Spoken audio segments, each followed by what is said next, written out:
Overnight, reported tornadoes touching down across Illinois. I can see debris. The destruction clear in the town of Ransom, a train even blown off the tracks. The storms throughout the state bringing lightning and torrential rain, falling at over 1.5 inches per hour in Chicago, causing flooding in some areas. Water pouring off roofs and spilling into the streets. The storms knocking out power to thousands in the Windy City, and even forcing a delay at the Chicago White Sox game. Rain hitting parts of the Northeast too. In western Massachusetts, sudden storms displacing some residents over the weekend after this roof partially collapsed. The wild weather also stalling travel on Sunday with temporary ground stops and delays, as extreme heat also persists nationwide. Almost 50 million people currently under heat alerts, with heat indexes in the plains reaching as high as 110 degrees. Residents in New York City taking part in a massive water balloon fight in Central Park to stay cool. While across the country, nearly 100 large wildfires are burning, including dozens from Washington to Nevada. Just north of Reno, evacuation orders are in place as crews battle a wildfire there. While in Utah, another blaze that has already consumed more than 100,000 acres, leading to this powerful sight. First responders paying tribute to 2 fallen firefighters who died in a helicopter crash while battling that fire.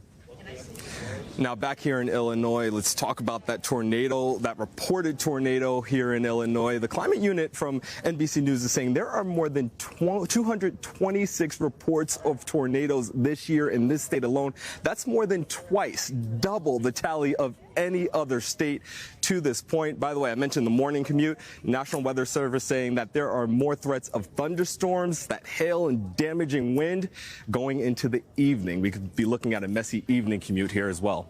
Guys? Yeah, messy behind you for sure. Shaquille, Brewster there in Chicago. Shaq, thanks. All right, Weekend Today's Angie Lassman is in for Al this morning, tracking heat and storms. A busy one. Hi, Angie. Hi, guys. Good morning to you. We, as you said, have a lot going on weather-wise. Let's start with that severe threat, mainly focused across parts of, really stretching from the Great Lakes all the way into the Northeast, from Pennsylvania to Illinois, and then a section of parts of the plains. 43 million people in total. Wind gusts and hail are going to be the biggest threat, but we can't rule out an isolated tornado or two. Some of those same locations in the severe threat as we get to tomorrow. 26 million people. It's the wind gusts and the hail once again, but not ruling out a tornado or two. Lynchburg to Indianapolis included in that.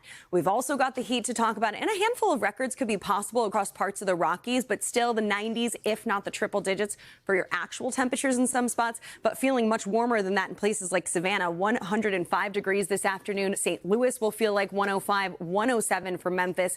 Not any relief in these locations as we get into tomorrow.